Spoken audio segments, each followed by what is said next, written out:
Buyurun Xatir xanım, siz davam edin. Növbəti sözü Nizami Şahmuradova vermək olar məncə.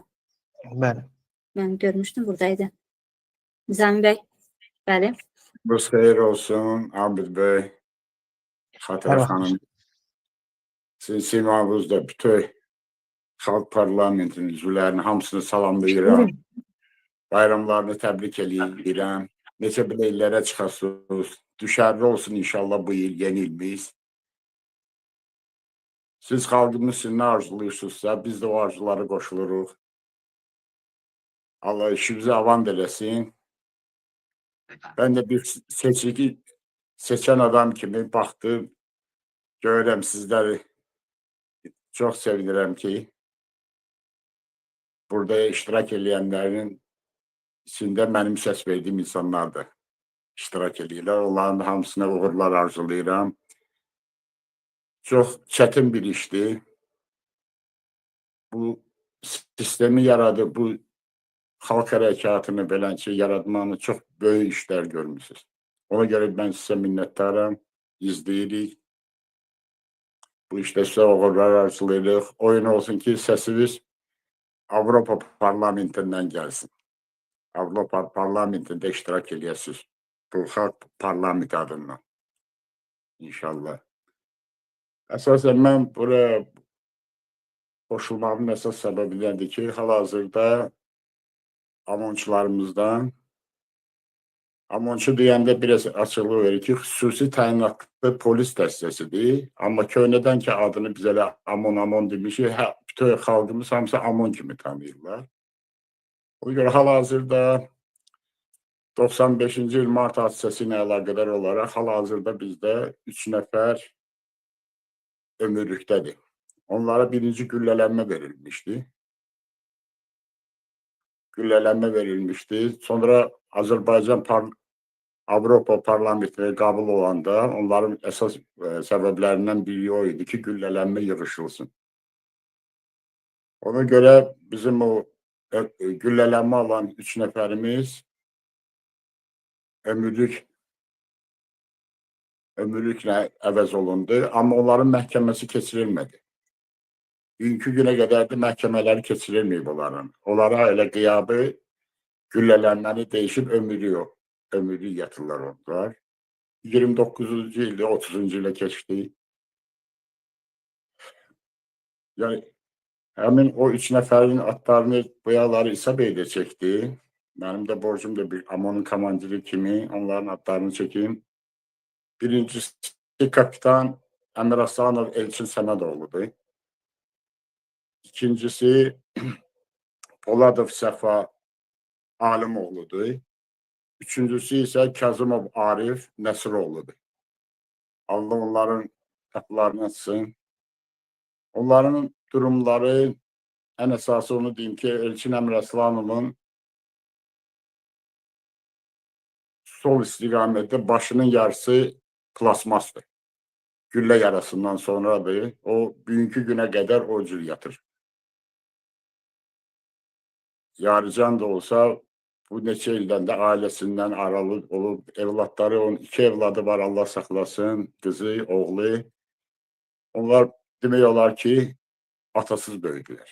Bugünkü günə qədər də ata həsrəti ilə qalırlar. Onun gözəl balası, o gözəl qızı bugünkü günə qədər atasının Qobustandakı həbsxanasına gedir. Orada atası ilə ancaq orada görüşə bilir.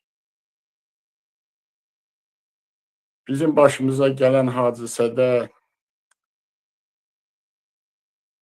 yüzlərlə adamlar yatdı. 16 illə, 15 illə, 14 illə cəzalandırdılar. Mart hadisəsi ilə əlaqədar olaraq. Onların 2000-ci ildən başlayaraq Avropa Şurasının tələbinə, parlamentinin göstərişi ilə çoxumuz çıxmışıq. Mən də ən axırıncı çıxanlardan biriyəm. Siyasi məhbus kimi yatmışam. Avropa Şurasının verdiyi siyasi məhbuslar içərisində mənim də adım var idi. Bu Elçin Əmir Aslanovdur, sonra Səfa Poladovdur, Arif Kazımovların da adları Avropa Parlamentinin siyasi məhbus siyasında gedirlər.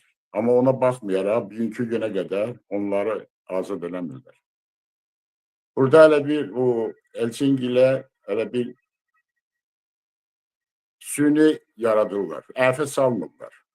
Biz bilirik də, əf komissiyası yığılır, bir insanları, ərizə verən insanları seçirlər içərilərindən. Gəlib Elçingilin məsələsinə çatanda prezidentin stolunun üstünə heç o da gelib çıxmır. Çünki komissiyada bu məsələ həll olmur. İndi Habib bəy, siz də bu prosedurlardan keçmişsiniz, məhbus həyatı yaşamısınız, izolatorlarda da olmuşsunuz. İndi hamısını xırda eləyəndə haqsızlıqların çoxsunu siz öz gözünüzdən görmüşsünüz. Yəni biz danışanda, yəni biz işdə olub, işdən çıxmış bir insanlar kimi, eləncə də Qurban bəydir, elə də İsa bəydir. Yəni hamımız o yerdən çıxmışıq, oradakı çətinliklərlə, oradakı problemlərlə biz hamımız yaxından tanışıq. Yəni qıraqdan bizə deyiləsi sözlər deyir, çox çətinliklərimiz olub orada. Xəstəliklərimiz olub. Bugünkü günə qədər də hələ mən özümə gələ bilməmişəm. 2011-ci il dekabr ayında əflə çıxmağıma baxmayaraq, deməli, sonradan məlum oldu ki, sən demə, bədənimdə də elə bir şey varmış ki, ehtiyat edilmişlər ki, mən içərdə ölə bilərəm. Onu sadəcə çöldə olanda, ayağım ağrıyanda onda hiss elədim ki, nəsə məndə var. Sən demə, məndə anevrizma gedir, heç xəbərimiz yoxdur. Bu birdən-birə olan şeydir, ürəkdən gələn damar. Məndə indi süni damarlardır. Orada olanda, deməli, içərdə amonçularımızdan öz cəzasını yatıb əflə çıxanların çoxsu rəhmətə gedib. Bunları heç yanda işıqlandırmırlar, heç yanda deyilmir. Ad olub ki, türmədə əsas ölməyib, qıraqda ölüblər. Yəni ki, bunu özlərinin boynuna atmazsa, o xəstəliklərin diaqnozlarını bilərək çıxardırlar. Çoxsu tuberkulozla həyatını dəyişir.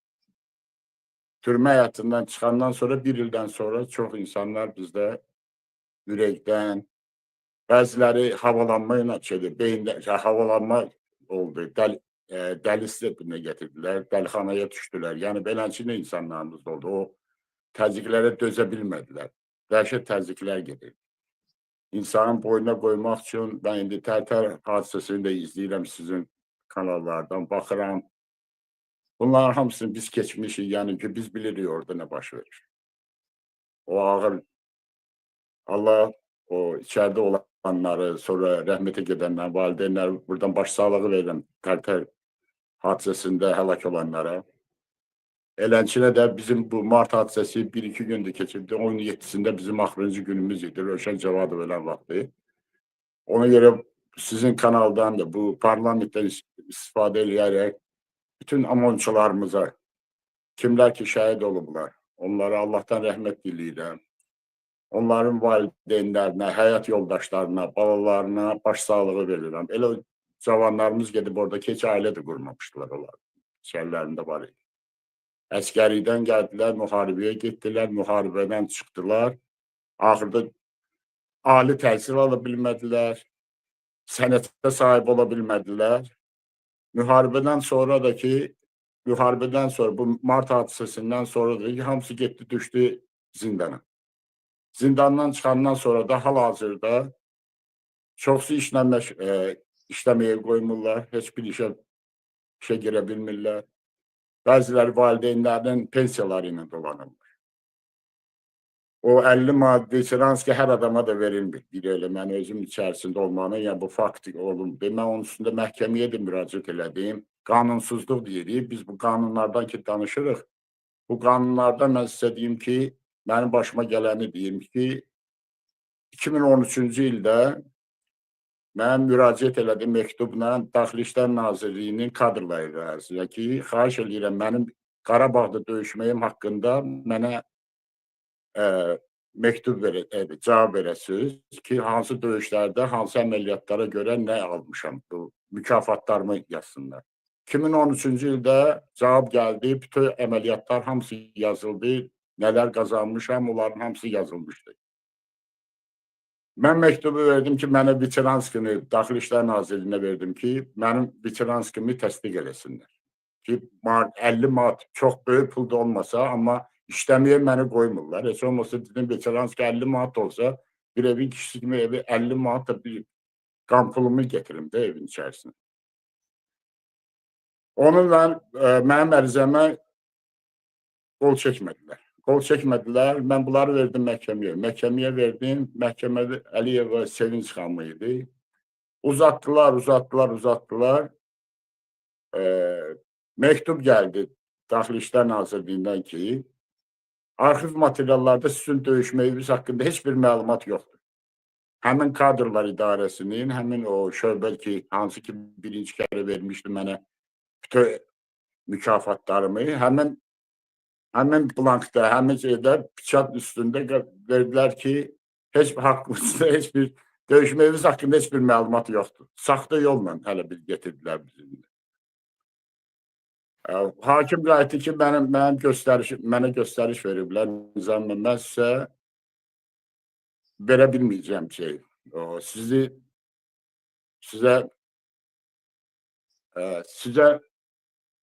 Mən sizə yardım eləyə bilməyəcəm, çünki göstəriş gəlib ki, sizə atqaz olursun. Mən bağışlayın, biraz ruscan danışıram, kontuziya cümləni biraz danışanda biraz çətinliyim var. O ilə beləsinə şəkillərin olmağına baxmayaraq, şəkillər verilmişdi, faktlar verilmişdi, video kasetlər verilmişdi ki, yəni ki, mən bu iştirakçıyam baxın. Yəni ki, 90-cı ildən 95-ci ilə qədər də oldu. 94-cü ilə qədər Alman həmişə döyüş zonalarında olub, özü də birincilərdən. Təşəkkürlər Nizami bəy. Son bir dəqiqəniz. Əsas mən sizə bu işlər müvəffəqiyyətlər arzulayıram və içəridə hal-hazırda ömürlükdə olan bütün o qardaşlarımı, adı çəkdiyim qardaşlarımı Allah qapısını açsın. Allah bütün siyasi məhbuslara da Allah Teala'dan arzulayıram ki, Allah qapılarını açsın. Allah Teala tezdən bu il şərli olsun inşallah. Hamısı öz ocağında keçirsinlər inşallah. Öz ailələrinin içində keçirsinlər. Çox sağ Allah olun. qapılarını açsın. Sizə də minnətdaram bu cür mənə şərait yaratdığınıza görə. Allah razı olsun sizdən. Çox sağ olun. Sağ olun. 30 il günahsız həbs həyatı yaşamaq təkcə bir ailənin faciəsi deyil. Bu bütövlükdə bir xalqın genofondunun məhv edilməsi, onun terrora məruz qalmasının və genosidə məruz qalmasının göstəricisidir.